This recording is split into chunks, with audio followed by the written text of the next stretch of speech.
Alright, hello, welcome back to the show. My name is Kaylina, and this is the Fox's Hideaway, and today we are going to be talking about Cancer Part 2. So, we're going to just jump right into it. I have all my notes over here, and as always with a lot of my other videos, if you just want to put me on behind the scenes while you're doing whatever, because otherwise you're just gonna sit here and watch me talk.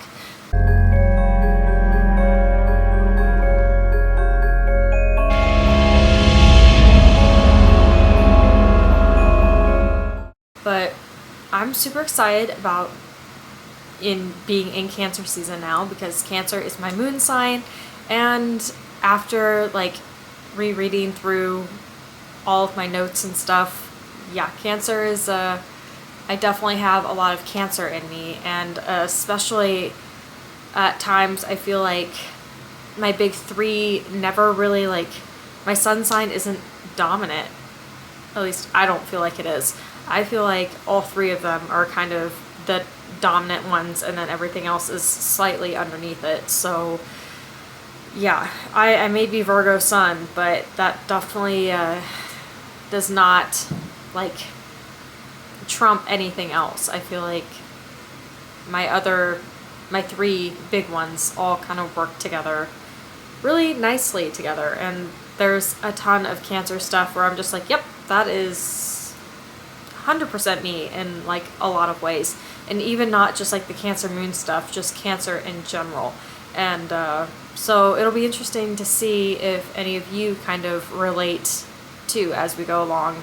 And it's just, yeah, it's funny when you're like, oh wow, they hit that a dead ringer right there. And some of the things are really good, and some of the things I'm like, ooh, I could work on that a little bit. So okay, but so for other Cancer stuff, so their most likable trait is their loyalty.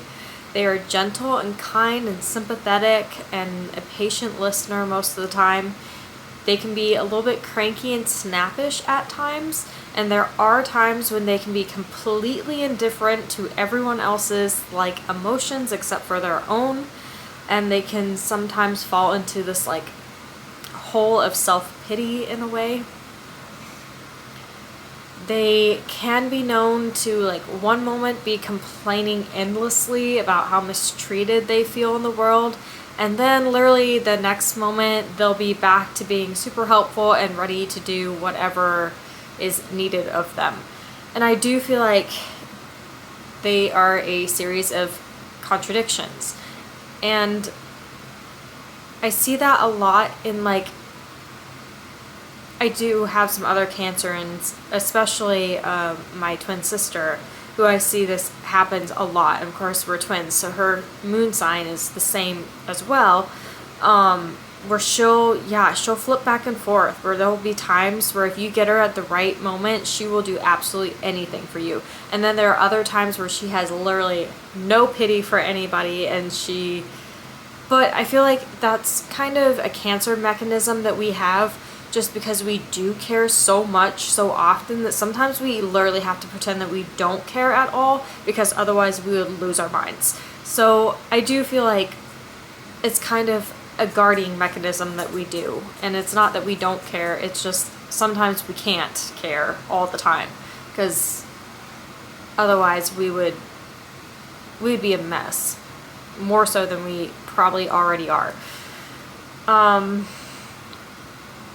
So they love security, but they also love new adventures. And like I said, yeah, we really are contraindication. Like, we are contradictions. I was about to say contraindication. That would be a massage term, not an astrology term. But yeah, we like both things. Sometimes we like one thing, and sometimes we like the other thing, and you never quite know what you're gonna get. So we do need kind of like a sound partner if we go down the love relationship route. We need someone who's maybe a little more sturdy and who can understand us emotionally, because we are very complex human beings. So we have like a cautious side, but we also have like a courageous initiator. We're a sign of powerful forces moving under the surface. They have high walls to protect themselves from their deep feelings and extreme sensitivities. And that I can attest to. I put up the walls really, really high with a lot of different things and different people, and it's not that I don't want to trust people, I just don't most of the time. Or at least you've got to kind of earn my trust before I'm really willing to share deeper, things. And I know that probably seems ironic being on YouTube and everything, but that is kind of a way to get out of the shell, so to speak, and to share things. Maybe not every personal thing that comes along, but you gotta start somewhere. And I've definitely been learning the lesson as we've been going along, that it doesn't really matter what anyone else thinks. If I'm comfortable in my own skin, I'm doing my own thing, and it feels good and true to myself, and it's not hurting anybody, then it really doesn't matter what anybody else says, and I just need to be confident in myself, which is a thing that cancers sometimes struggle with, is confidence. Like, we don't always have it. We, on the outside, appear very calm and collected, but inside, it's not like that at all. So, and we feel things very strongly. We're the natural empaths of the zodiac sign. We are very complex. We can be a bit fragile at times. Like, our feelings can get hurt easily. We can be unpredictable and temperamental. And we need kind of like that constant support and encouragement, which I'm trying to work on, because you can't always have somebody there telling you how awesome and great you are. Like, you've got to be able to wake up every day and be confident in yourself and not have to lean on support all the time. So we have this need to want to be loved and approved of, kind of like Libra. Libra is very much the same way, and I have Libra in a lot of my other areas too, where we really do want to be accepted by everybody. We want to be liked. We want to be accepted. My Virgo and my Scorpio are like, screw that, who cares if we're loved and liked, and we're just gonna do our own thing. But the Cancer side of me really does want people to want to like being around me. But at the same time, we also resent that a lot. We don't like the fact that we need these things from people. Cancers also tend to carry a lot of anger inside of them. But we have to remind ourselves not to let past relationship failures affect our future ones, because we do tend to keep kind of this grudge of not really forgiving, and it can carry into our other relationships, which I have probably a bad habit of doing, because grudges, it's so much easier said than done to say, oh, just forgive everybody. Well, okay, maybe on a rational scale we forgive, but when it comes to our emotional side, we never truly forgive if a relationship has gone wrong, and it's just because we feel things so deeply that it's actually devastating to us when we have a hurtful relationship. It leaves deep emotional wounds that maybe other signs don't feel quite as strongly. So yeah, it's hard for us to just move on, and especially if it was a long-term relationship. When balanced, we will give everybody our all. We are there to give. We love to help in any way that we can. We're very generous. But we do tend to have a blind spot for the people in our life that we love. And that is definitely me. My family members can do no wrong ever, as far as I'm concerned, which I know is not true. We all make mistakes. We all fall a little bit short sometimes. But for Cancers, we have a real hard time admitting that to other people, just because we love our people so much that, we don't want to show their negative side or their bad side most of the time. We're there for them no matter what. That's kind of our loyalty side, but sometimes that can burn us. Like I said, we have a hard time trusting people, have a hard time opening up. We are going to have those walls up until we feel like we can trust you. We are a nurturer, or someone who's very unselfish most of the time and who really does try to give in to what other people need. We try to make people feel extremely like cared for and listened to and understood.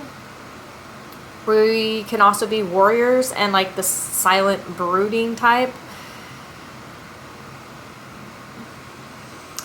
Also, like I said, because we are kind of like the natural empaths of the zodiac signs, people tend to come to us and just pour their hearts out and just let us know everything about their lives. And I have found that as a massage therapist that there are some people that are very okay with just opening up and just sharing whatever they want with me, which is really nice. Like, don't get me wrong, like I don't mind that, especially since I've always considered myself to be more of the listening type than the one to just be talking 24/7. So I am that person that maybe doesn't always have a ton to say, but I will sit and just listen to you. And when people actually feel truly listened to, that's when they actually open up. But you've got to be responsible with that knowledge. You've got to keep that to yourself, and you have to be trusted enough not to overshare that with everybody else you meet, because again, that's a trust thing, and it's sometimes hard just to open up about things. It's most of the time we just live in that world where you say hi to someone, hey, how are you doing, but everybody wants to just hear fine or good or doing great today, and they don't necessarily want to hear the nitty-gritty parts of your life. And when you do find someone who's like, you know what, I'm just here to listen and you can tell me whatever you feel comfortable with, like, you don't always find that a lot. But Cancers are your people. Now, on the other hand, we don't overshare with other people. We just kind of keep to ourselves. We have a lot of secrets that we just, and they're not even, like, secrets sounds like so mysterious and like dark, like we're hiding stuff from people, but we just keep to ourselves. We just don't really care to talk about ourselves in depth to just anybody we meet.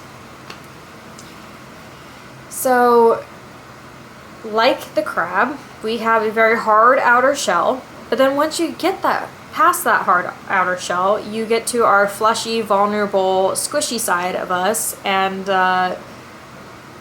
we tend to be very vulnerable underneath. We can be possessive. We tend to dwell on the past, whether for good or bad. And oh my gosh, that is something I do so often. I don't know if any other signs do that, but oh my goodness gracious.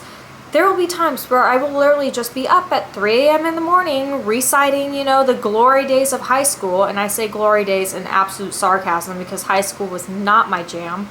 I did not like high school, nor would I never, ever, ever, ever, ever, ever in this freaking lifetime want to go back to any kind of school setting. But I'll still be sitting there in the middle of the night thinking, oh, I should have done this interaction differently with this person, or I should have said this instead of that, and I should have done blah, blah, blah. And it's the most annoying thing. I still think about high school and just like different things that I should have done differently. Why? It's been years. It's literally been years since I've been in high school. So why? Why are these thoughts coming to me in the middle of the night? I don't know. But yeah, we tend to just overthink our past. Like, we just will think of random things and then just, overthink. And we are very nostalgic and just sometimes can really live too much in the past. And that is something we have to work on, because there's no changing the past. What's done is done. All you can do is live for the now and live for the future. And nope, we've still got one foot firmly in our past decisions. So also with Cancers, it's hard to deceive us. Like, we can smell bullshit from a mile away, which is kind of why I absolutely love my other signs too, because Virgo are bullshit sniffers too, and Scorpio, good luck getting anything past a Scorpio. So overall, like, my signs are very you can't lie to me. Like, I'm going to know. Like, we just get a feeling. I can't even explain it to you. And it's not, you know, your fidgeting or your eye movement or whatever. It's just this inner gut feeling of this tingling sensation of they're not being truthful with you. And it can almost make you feel a bit crazy at times, because you know deep in your soul that they're not being upfront with you about something, and then they, of course, deny, and then eventually the truth does come out, and you're like, I wasn't crazy, thank God. Because, like, you just know. Cancers just know. We almost have a bit of a psychic intuition, a little bit, and if it might come a bit more natural to actual cancers. But like I've said before, anybody has psychic intuition. Like, I know tons of people who are like, no, I don't have any abilities like that. I'm like, yes, you do. Trust me. You do. It's just shut off because you've gone your whole life being told that stuff is absolutely crazy and wacky, and it's not, though. So then once you start tuning into it and like practicing it, trust me, you have more than you think you do. Okay, we never take a direct approach. Or at least with me, I overcomplicate everything. It could be the simplest task, and I make it 10 times harder than it needs to be. Once you face your emotions and shyness, you can be successful in whatever you set your mind to. You can be shrewd in business as well as cautious and conservative. You tend to judge people pretty accurately. You're artistic and creative. You attract wealth and financial security. On the surface, we, like I said, seem very calm and collected and like we have our shit together. Underneath the surface, we do tend to be a bit insecure. You often imagine the worst case scenarios versus the good things that could come out of it. And we tend to be just an overall very emotional person. So as far as like Cancer women and like the love area of life, you tend to be very sensual. You have like a very large depth of emotional range to you. You don't tend to be particularly like forward in your actions. You have to kind of read in between the lines of a Cancer woman to figure out that she's inviting you into her love life. Trust is majorly important. Like, that is a big thing. So if you're not trustworthy, if you tend to hide things, if you tend to lie, good luck being attached with the Cancer. She needs love and she needs security. She will be loyal to an absolute fault with the right person who can make her feel secure. And like I talked about before, a betrayal is absolutely devastating to Cancers. Like, we don't forgive that kind of stuff very easily. It's very hard for us to move on. It's just because we invest so much of our emotions into somebody that when it's not reciprocated or we're betrayed, like I said, it's just, it breaks us down. We do not like that. So Cancer women are a bit flirtatious, but in like not an overpowering way. It's more in a quiet way. We tend to be known to be like gentle and have a bit of like a richness to us, a little old-fashioned in our mindset, which I always love a good old soul. Like, why not? They can also be extremely sentimental, affectionate, romantic, feminine, sympathetic, imaginative, and sweetly seductive. A Cancer man, they won't exactly come at you like directly, but they will be that person that tends to just like bring you little things all the time and like take you out to a nice place. They do not handle rejection overly well, and they fall in love very easily. His imagination is quick to engage, so that's all areas of life, including in the bedroom. He has to have absolute confidence that his mate is being faithful in all areas of life. Tends to be very affectionate, very expressive, a very high empathy, so much so that he can actually feel your emotions and your problems, which apparently I need to meet a Cancer. Okay, So we're starting back up because my battery died, of course, again. So we were talking about guys and Cancer men. So he's also going to be very amusing and will spoil you to death if you allow him to. And he's considered very like masculine. Maybe not in necessarily his like physical build, but his inner strength is going to be very masculine in nature. Alright, Moon in Cancer, which is me. It's very imaginative and sympathetic, protective, tenacious and loyal, can be possessive, moody, very critical, self-pitying at times, and a nag, which I will say that yes, as much as I love to talk about the good stuff, the negative stuff is very, very true. Especially being like critical, mix that with my Virgo side as well.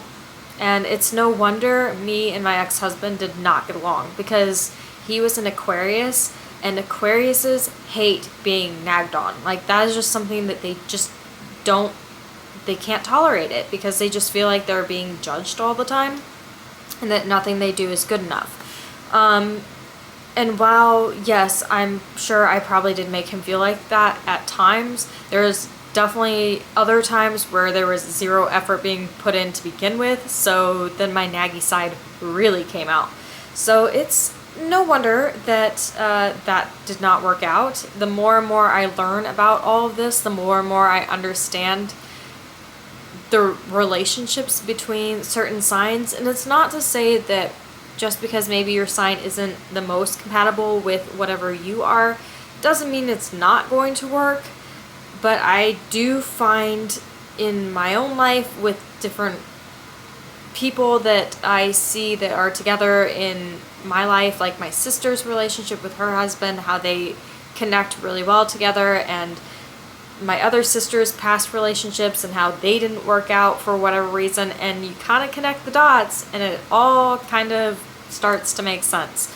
So, and that's not to say that we can't get along with every sign, but there are definitely going to be some that we are much more compatible with than others. And maybe for a relationship purposes, it's not a bad idea just to be fully aware of what you're getting yourself into.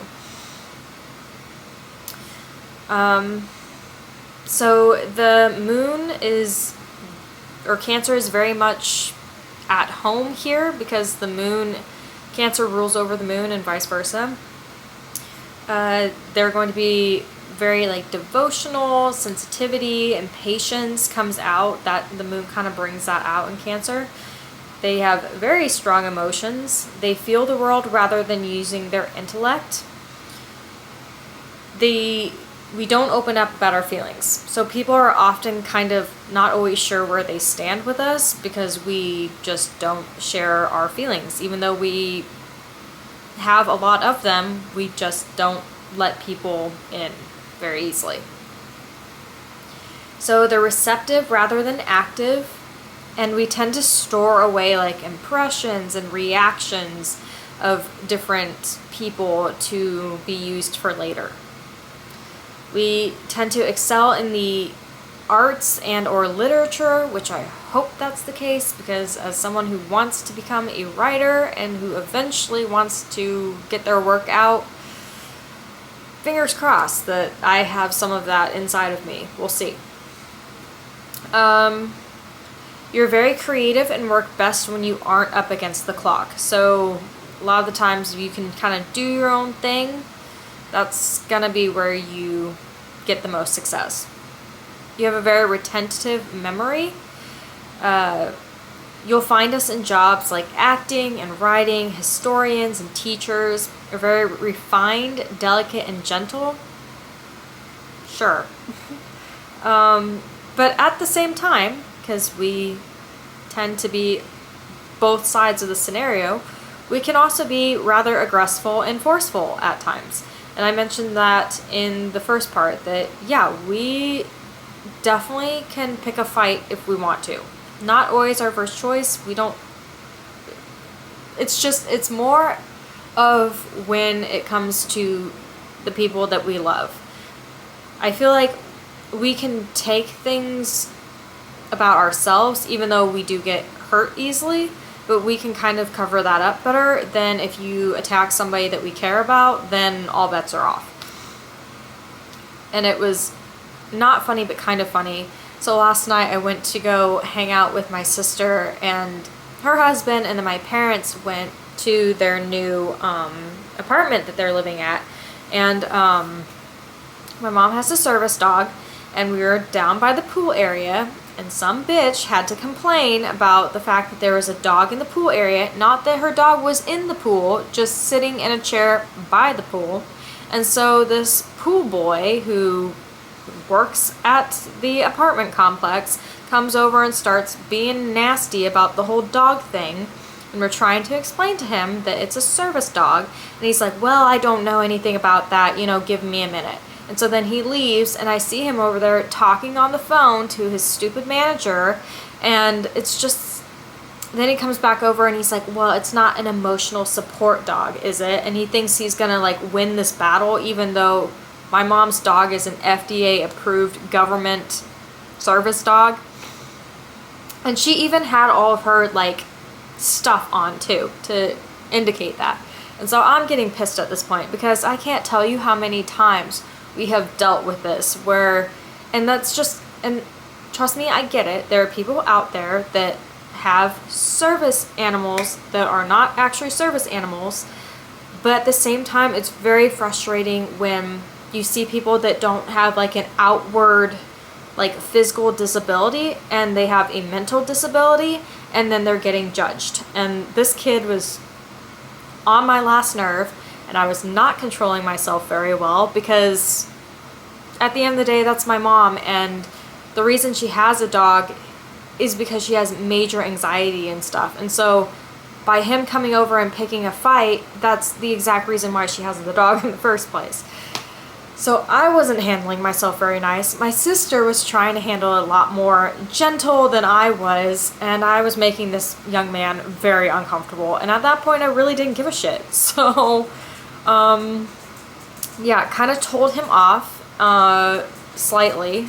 And then he's like, oh, okay, well, I'll leave you guys alone. I'm like, great, bye. Like, so yeah, when it comes to people that I care about getting picked on or bullied for whatever reason, it's just, nope, not gonna happen. I'm not gonna take it. I'm just not. And I don't feel like anyone should have to. You should always be able to stand up for yourself and defend yourself if necessary. And yes, sometimes we are wrong, and we have to admit that we are wrong. But when we aren't doing anything wrong, we have the right to stand up for ourselves. And anywho, if you're in my little tribe or my little circle of trust, I've got your back. Okay, so where was I? We can be vulnerable and easily hurt, like I kind of mentioned before. And we tend to allow feelings to fester, and we just kind of let them fester until we get so upset about them we kind of overreact. So our ups and downs don't last too long though. Generally, like if we can get a little bit of alone time, then we can kind of slough off whatever moodiness we were in. But our emotions can take turns rather fast, and so we tend to make ourselves emotionally exhausted. When it comes to relationships, we really do need a committed relationship.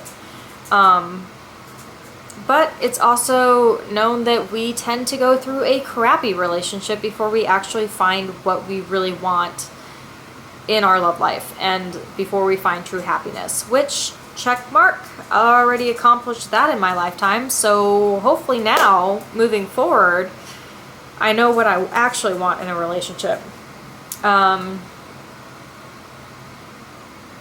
It is kind of in our natural nature to not trust people, and to kind of feel like we don't actually deserve love and devotion from anyone else.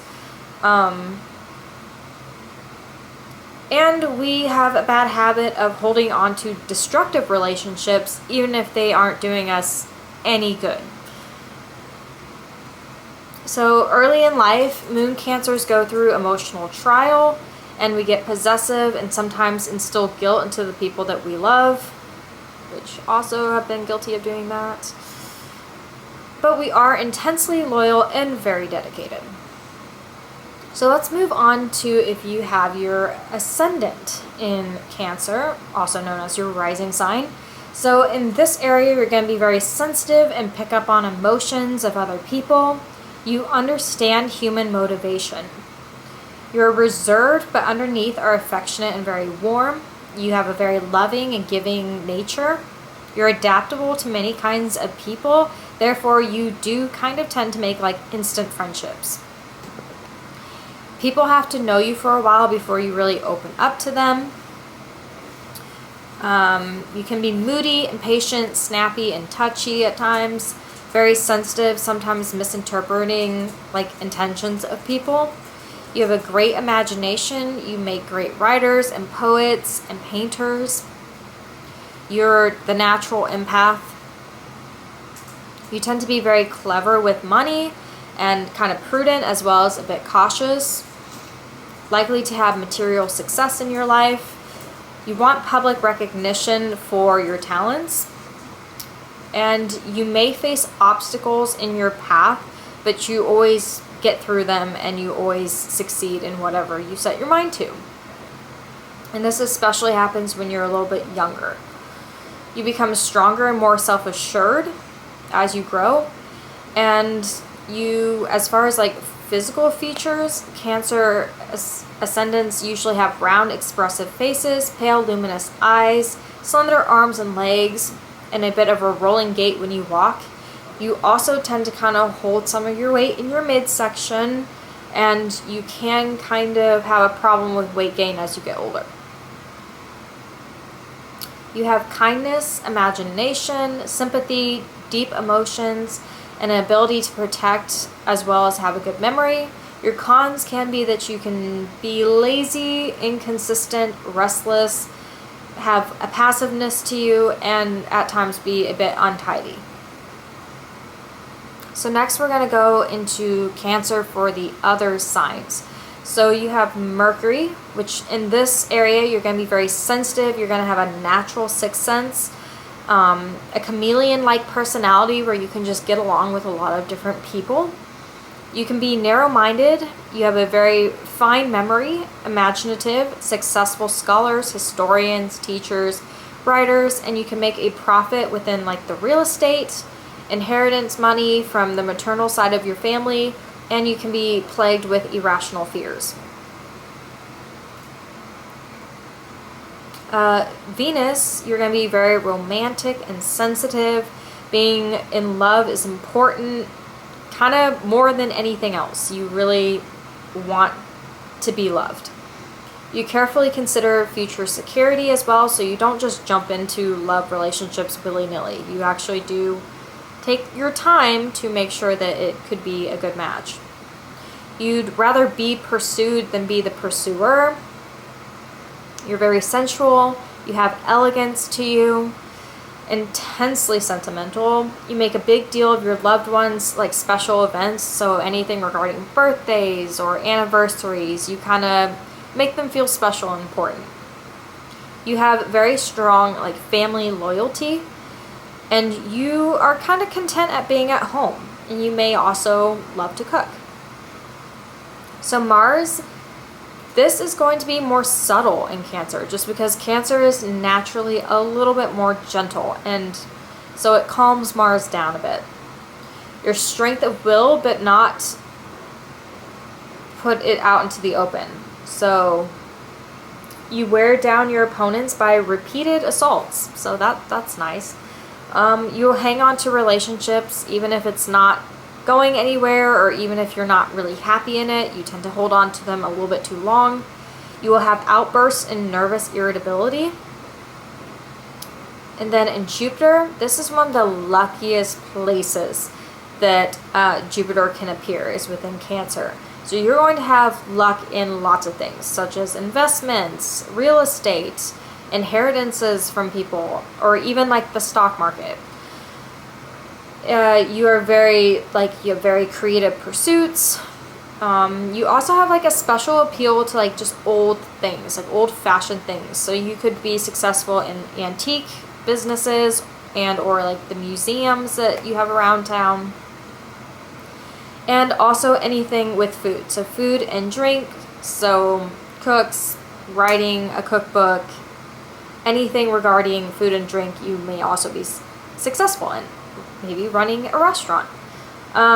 You'll make excellent parents, and the luckiest times of the year for you is when the sun is in those water signs of Pisces, Scorpio, and Cancer. Saturn, in this area, you tend to overindulge in everything. Eating, drinking, pleasures. You tend to go a little overboard. You can have shrewdness and tenacity. Can see a task through to completion, which is always good because Saturn's all about that discipline. You have to deal with insecurity and a lack of confidence, which I'll tell you what, a lack of confidence can put you in a screeching halt to whatever you want to accomplish, because you get in your own mind and you get in your own head and you think, oh, I'm not good enough, I can't do this. But then if you say that about yourself, then you're setting that intention out into the universe, and the universe doesn't know any better, so it's going to be like, okay, well, we're not going to give this to you then because you don't think you can. So always be confident in yourself. Always know that no matter what it is, if you really want it, you can do it. Like, it may take some hard work, but go after it. It's worth it. And never think that you're not good enough, because you can do it. That's my motivational speech for the day. But seriously though, like, and that's something I have to work on all the time. But when you start really paying attention to when you're putting yourself down and switching the tables around, like, so much more ends up working in your favor. So also in Saturn, like in early life, you may have problems involving like your parents, especially like a mother figure. Not always, but potentially. And you maybe felt like you had to take on family responsibilities from a young age. You tend to marry people that are a little bit older than you in an attempt to kind of get some of that stability back into your life. And be careful with involving relatives within certain dealings. You may also run into digestion and stomach problems here as well, and weight gain can maybe be a potential problem. So Uranus, you're sensitive to other people, you're imaginative and possibly have like high psychic awareness. You trust your intuition and generally it is right. You get insight through your feelings. Opportunities come through chance encounters with just other people that you meet. And success comes through home-oriented activities. You're known to be eccentric and unpredictable and have an artistic temperament. Neptune is you're very psychic and spiritual and idealistic in nature. You're sensitive and compassionate here. You hold family in high regards and have old-fashioned values. Strive for change to make life better. May at some point experience something that is unusual or strange within like your home life or in regards to relatives. You have a love for luxury. And then lastly, Pluto is very intense emotions and creative imagination. If negative, it gives like a lot of resentment to other people's fortune. So that's not always good. All right, I'm going to pause for a second and then we're going to talk about where the moon shows up in different houses, because the moon is what rules over Cancer. So you may want to pay attention to where this sign shows up in each of your houses. So I'll be right back. Okay, so first house, house of self. The moon is going to be imaginative, intuitive. Home and family mean a great deal to you, and your childhood is kind of filled with nostalgia. Your second house is all about your house of possessions, where the moon shows up here. You are able to earn money creatively by using your imagination and through the public. Your financial affairs fluctuate and tend to be a bit unsettled. You're thrifty and careful, but at the same time, other times you could be wasteful and careless. You're tenacious. You have a keen sense of what is lucrative. You have security-minded. You can be a bit greedy, extravagant, and you spend money emotionally and often unwisely. But you do have ability to plan for the future. See, isn't it funny how literally all these Cancer ones are like so contradictory? Okay, so your third house is all about your house of communication. So here, the moon, you think emotionally, you have strong imagination, you dislike routine, your life is marked by many short trips, you have a good memory, and you often change your opinion.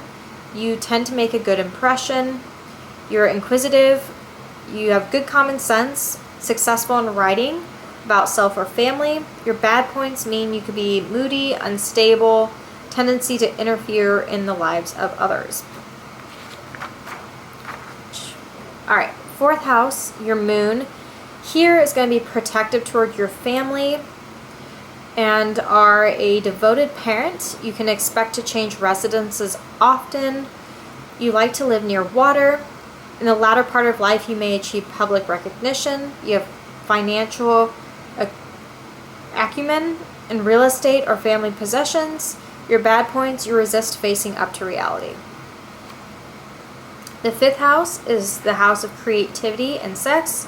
So here, you're impulsive about love. You follow your heart rather than your head. You seek pleasure in life. You may have a child who becomes famous. You're romantic and creative, as well as very imaginative. Your bad point is you tend to be overprotective and possessive of lovers and or your children. Sixth house is all about service and your health. So here, your moon is, you're going to change jobs potentially frequently until you find something that truly suits you. Unhappiness at work may affect your health. Prone to stomach trouble, intuitive, imaginative in work, unstable, indecisive about responsibility. So your seventh house is your house of marriage and partnership. So here the moon is security is very important to you in marriage and relationships. You marry a parental figure of some kind. Your spouse will probably be very protective of you.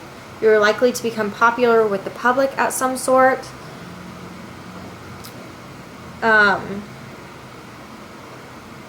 Responsive in partnerships, sensual in marriage, changeable in your love relationships, and you may face a possible divorce.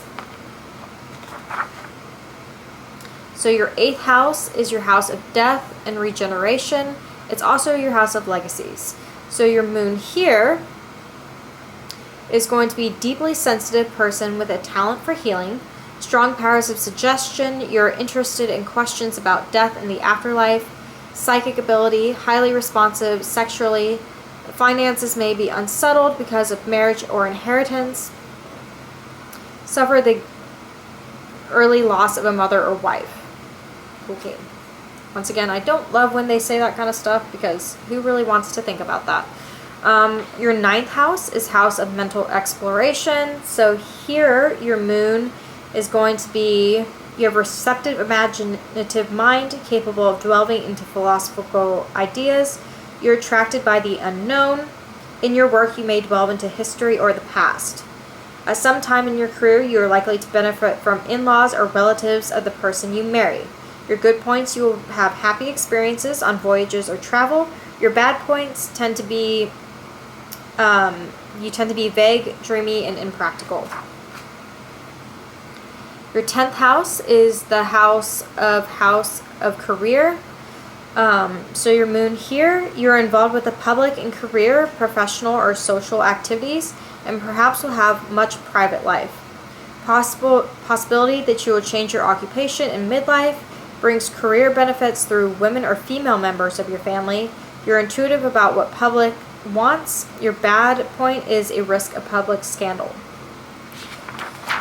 Sorry, I feel like something entered into my space here. Anywho, 11th house is house of hopes and wishes, also of friends. So your moon in this placement, your easy social charm attracts admirers. At some time in your life, your goals shift and friendships are likely to change, which honestly, that happens for a lot of people. Your flair for entertaining, emotionally intuitive and dealing with people, accessible to unreliable friends and scandals not of your making. And lastly, you have your 12th house, which is the house of secrets and sorrows and self-undoing. So your moon here, you're sensitive and receptive and intuitive toward other people, too easily hurt and hide your real feelings. Often you need to get away to restore yourself, think and meditate. Good points are your creative imagination, and your bad points, you're often insecure. Possible disappointment comes through a mother figure or a family member. So that is all the houses and where the moon resides in them. And that is going to conclude our video for the day. Hopefully you learned a lot about Cancer. As always, if you like my videos, please subscribe, like them, comment down below what signs you are. I absolutely love to hear about what everybody's signs are. I feel like it is a great way for me to quickly kind of get an idea of who you are. And I just find astrology absolutely fascinating. So, as always, be kind, stay curious, speak your truth, and I will see you next time for another video. Bye!